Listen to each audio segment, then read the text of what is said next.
Bung Henry Satrio. Bung Henry, kalau kita cermati bagaimana karakter warga negara Indonesia, apakah kemudian kita bisa menyalahkan warga yang masih percaya terhadap intuisi nomor-nomor tertentu, atau kita kesampingkan saja faktor itu karena pada akhirnya kita adalah masyarakat yang rasional dan lain sebagainya?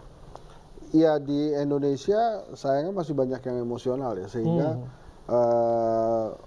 kepentingan rasional itu kadang-kadang dikesampingkan, dalam arti di nomor duakan. Jadi lebih cenderung ke suka tidak suka dibandingkan berpikir tentang substansi misalnya.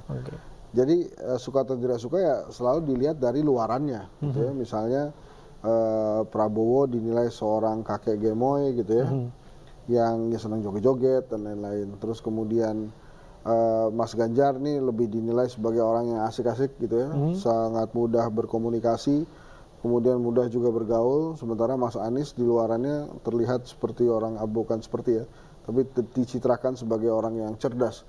Yang tiga hal itu yang terlihat oleh para pemilih dan pemilik suara, sehingga untuk menyelami kira-kira programnya apa nanti dulu gitu. Yang penting mereka melihat sosok yang menurut mereka ini suka atau tidak suka. Makanya sosok calon wakil presiden ini menjadi penting gitu. Sosok Muhaimin Iskandar itu bisa jadi pelengkap untuk Mas Anies, karena atau Gus Muhaimin ini lebih santai bawaannya dan lebih talkative gitu, lebih mudah bicara dan bergaul dibandingkan sosok Anies citranya ya. Sementara Pak Mahfud ini melengkapi Mas Ganjar lebih dari sisi intelektualitas dan integritas ya. Selama ini dikenal sebagai sosok pendekar hukum yang memang mumpuni gitu. Nah, sementara Mas Gibran ini memang melengkapi kelemahannya Pak Prabowo yang beberapa kali kalah gitu kan. Selama ini sebetulnya kan Pak Prabowo itu jago juga dia. Pertama kali maju sebagai wakil presiden diambil anaknya presiden, Ibu Mega waktu itu kan kalah. Kemudian ikut lagi jadi presiden, yang diambil adalah besannya presiden, Pak Hatta Rajasa waktu itu, kalah lagi. Terus diambil yang kenal presiden, Mas Andi kan, saya nggak tahu soalnya Mas Andi itu siapanya Pak Jokowi, jadi kenal presiden aja lah. Diambil, kalah lagi. Sekarang diambil anak presiden, dia ingin sekali menang nampaknya. Artinya akan menang?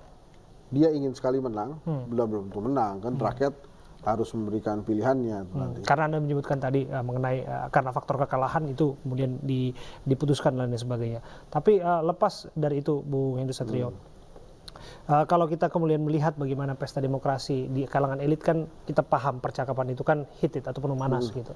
Apakah dia akan rumput juga?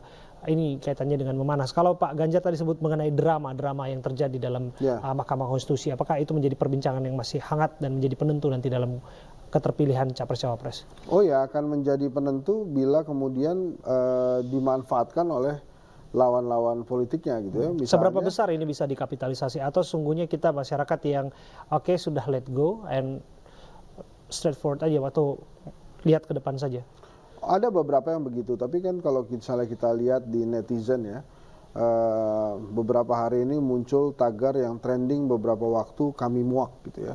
Itu untuk merespon fenomena nepo baby yang terjadi di politik gitu. Nepo baby ini anak-anak yang memanfaatkan privilege orang tuanya untuk potong kompas langsung masuk ke dalam elit politik lah. Nah, ini terjadi di anak-anak presiden terutama, Mas Kaisang dan Mas Gibran. Nah, dua fenomena kami muak dan nepo baby ini kerap dimunculkan di media sosial dan masih menjadi perbincangan gitu. Nah, apakah ini adalah part dari drama-drama itu? Ya sangat mungkin juga bisa terjadi, karena beberapa hal tentang pilpres ini kan memang sudah digaungkan juga oleh presiden, penuh dengan drama, drakor, sinetron-sinetron.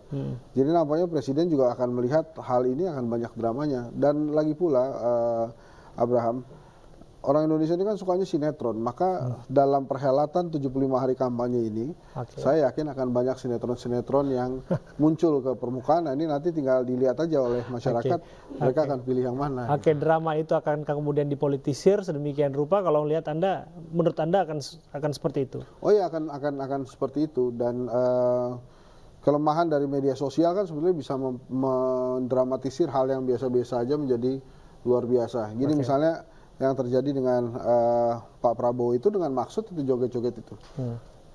Dia ingin menutupi sisi lainnya yang pernah dicatat dalam dunia digital di Indonesia yang gebrak-gebrak meja dan lain-lain. Ini dia menampilkan itu. Sementara Mas Ganjar nampaknya sengaja ya pakai baju hitam dan Pak Mahfud putih. Itu lebih untuk menunjukkan bahwa ya selain drama-drama terjadi hidup itu adalah hitam putih. Tapi Mas Ganjar tadi dia bicara menurut saya paling keras dibandingkan yang lainnya gitu. Dia berbicara tentang reformasi, dia bicara tentang demokrasi dan harapan-harapan yang diucapkan dengan tegas dan keras menurut saya. Saya terus terang cukup kaget dengan apa yang disampaikan oleh Mas Ganjar. Karena biasanya dia kalem dan menurut saya tertata, kali ini tegas sekali. Kalau menurut Anda simulasi akan seperti apa?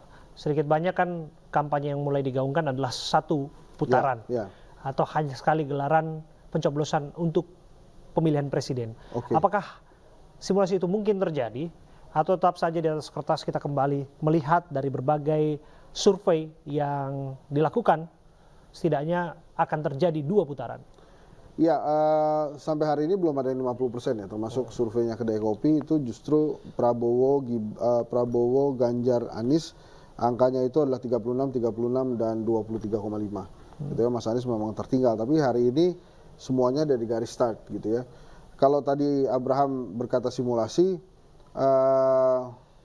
pasangan Prabowo Gibran itu ingin sekali 1 putaran, karena buat mereka akan repot kalau sampai 2 putaran perhitungannya. Sementara Mas Anies dan Mas Ganjar kelihatannya memang mempersiapkan diri untuk 2 putaran. Jadi kalau 2 putaran, baik itu Mas Ganjar maupun Mas Anies itu minimal harus mencapai angka 35%.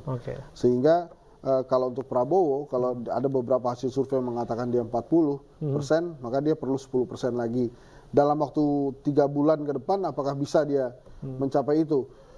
Kalau kita lihat program pemerintah kemarin baru saja ditandatangani kalau saya tidak salah atau diketuk palu penggelontoran bansos yang jadwalnya mirip Pilpres 2 putaran. Jadi dari Januari sampai Juni.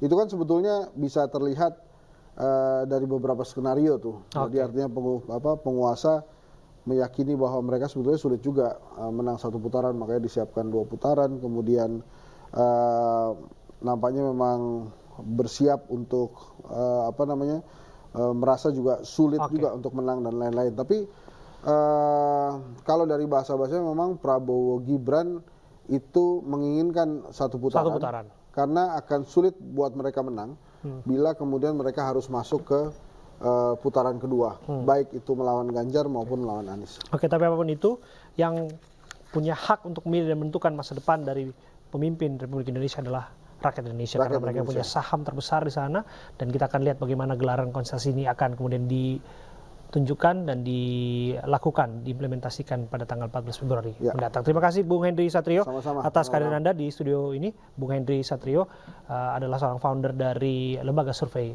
Kedai Kopi.